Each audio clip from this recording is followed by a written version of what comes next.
Hello friends, good morning and welcome back to my channel ইতি and Oasis life line. তো একদম সকাল সকাল ফ্রেশ হয়ে পুরোপুরি বেরিয়ে পড়েছি প্রাইভেট বাসে করে পুরীর সাইট সিন দেখতে। আমাদের বাসটার নাম ছিল শ্রদ্ধাঞ্জলি এবং বাসে ছিল প্রচুর লোকজন এবং ছিল একজন গাইড। তো গাইডের কথা অনুযায়ী আমরা সাইট সিনগুলো দেখব। তো ফার্স্টেই আমরা চলে এসেছি এখানটায় পুরী থেকে মোটামুটি 45 থেকে 1 ঘন্টার ডিস্টেন্সে চন্দ্রভাগা বিচে। তো চন্দ্রভাগা বিচে আমাদের ফার্স্ট টাইম আসা, আর এখানে আমাদের সময় দিয়েছিল 15 থেকে 20 মিনিট, মানে এই জায়গাটা ঘুরে দেখার জন্য। বাসটা অ্যাকচুয়ালি আমাদের এসি বাস ছিল, কিন্তু সমস্যাটা হয়েছে যখন আমরা বাস থেকে নামলাম এতটাই টেম্পারেচার মনে হচ্ছিল যে গা হাত পা আমাদের পুড়ে যাবে, কিন্তু সমুদ্রের ধারে এসে বেশ ভালোই লাগছিল। যেহেতু প্রথম আমরা এই চন্দ্রভাগা বিচে আসলাম, তো মোটামুটি নিরিবিলি ছিল বিচটা, খুব যে একটা দোকানপাট আছে সেরকম কিছু না, কয়েকটা জাস্ট খাবারের দোকান, একটা টুপির দোকান, এইসব জিনিসগুলো ছিল বিচের সাইডে। আর কয়েকজন ক্যামেরাম্যান ঘুরছিল ফটো তোলার জন্য, সবাইকে রিকোয়েস্ট করছিল।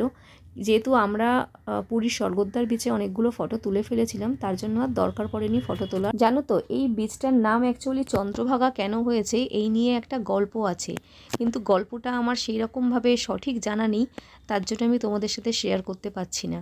আর সমুদ্রের ঢেউগুলো যখন আসছিল না, কি ভালো লাগছিল দেখতে দূর থেকে। আমি তো একদম সামনে চলে গেছিলাম, পায়ের মধ্যে ঢেউয়ের জলটাও লাগাচ্ছিলাম, ভীষণ আনন্দ হচ্ছিল।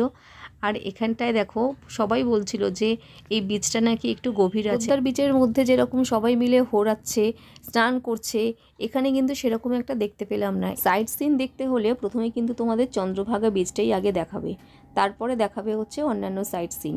তো এরপরের আমরা যেটাই যাব সেটা হলো কোনারকের সূর্য মন্দির যাব, কিন্তু তার আগে আমি এখানে ক্যাব খুঁজছিলাম, যে এত সাংঘাতিক মানে হিট আর টেম্পারেচার এত গরম, আমার একটা ক্যাপের প্রয়োজন হয়ে পড়েছিল। যেহেতু অনেকগুলো স্পট আমরা ঘুরবো, যে এত রোদ মনে হচ্ছে মাথাটা ফেটে যাবে, তার জন্য আমি চলে আসলাম এই টুপির দোকানটায়। তো এখান থেকে একটা ভালো দেখে চয়েস করে একটা ক্যাপও নিয়ে নিয়েছি, তাহলে ক্যাপটা যখন মাথায় দিয়ে ঘুরবো তাহলে আমার আর কোনো সমস্যা হবে না, এই কারণে নিয়ে নিয়েছি একটা ক্যাপ ব্লু কালারের। আর মেয়েকেও বললাম যে তুমি একটা নিয়ে নাও ক্যাপ, তো মেয়ে বললো যে না মা আমার দরকার নেই, এই জন্য ও অ্যাকচুয়ালি ক্যাপটা বেশি পরতে চায় না, তার জন্য ও আর নেয়নি। তো আমি এটা পছন্দ করে নিয়ে নিলাম। তো আমরা নেক্সট যেখানে যাব সেটা হলো কোনারকের সূর্য মন্দির। তো এখন দেখো বাসে আমরা উঠেও পড়েছি, আর বাসে উঠে না একটু স্বস্তি লাগছে, এত গরম লাগছিল।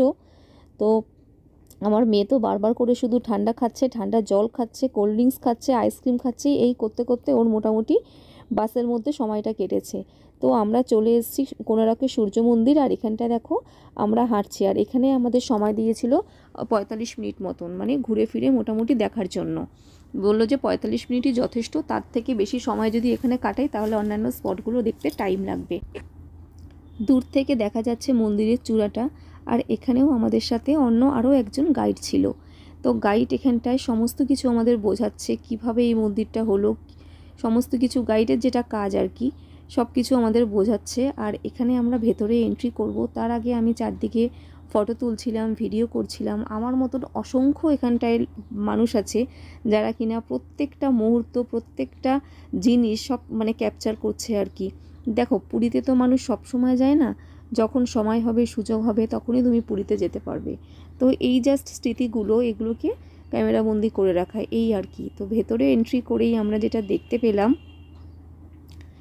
একদম সামনে দুটো সিংহ, মানে কী যে ভালো লাগছে দেখতে, সে তোমাদেরকে আমি না বলে বোঝাতে পারবো না।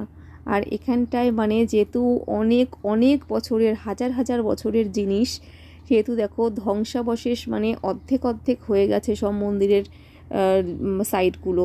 আর সরকার থেকে নতুন করে দেখলাম যে আবার তৈরি করছে, সেই পুরনো ডিজাইন, পুরনো স্মৃতি, সেগুলো তো আর ফিরে পাওয়া যাবে না, কিন্তু ওই রকমই ধরনের ডিজাইন কিছু কিছু জায়গায় দেখলাম করেছে।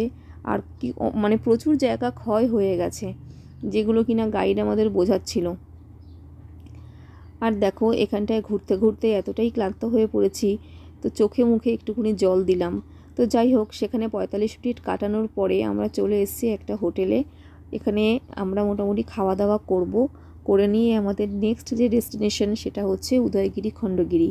এই ব্লগটা তোমাদের সাথে আমি পরে শেয়ার করব, উদয়গিরি খণ্ডগিরির ব্লগটা। আর এখানটায় আমরা একটা বেঙ্গলি থালি নিয়েছিলাম, সঙ্গে ছিল চিকেন। আর আমার মেয়ের সাথে রীতিমতন ওর বাবার ঝামেলা হচ্ছিল যে বাবা বাইরে ঘুরতে এসে কেন বেঙ্গলি থালি খাবো। তো ওর বাবা বলছে যে দুপুরবেলায় বেঙ্গলি থালিটাই সবথেকে ভালো বাঙালিদের জন্য। তো যাই হোক, নেক্সট ডেস্টিনেশন হচ্ছে আমাদের উদয়গিরি খণ্ডগিরি। আর আমরা কিন্তু খাওয়া দাওয়া করার পরে বাসে উঠেও পড়েছি। আমার মেয়ের হাতে একটা কোল্ড ড্রিঙ্কস, ও খাচ্ছে একটু, আমিও খাচ্ছি, ওর বাবাও খাচ্ছে। এই করে করে মোটামুটি বাসের মধ্যে আমাদের সময়টা কেটেছে। আর উদয়গিরির ব্লগটা তোমাদের সাথে নেক্সট টাইম শেয়ার করব। Bye bye.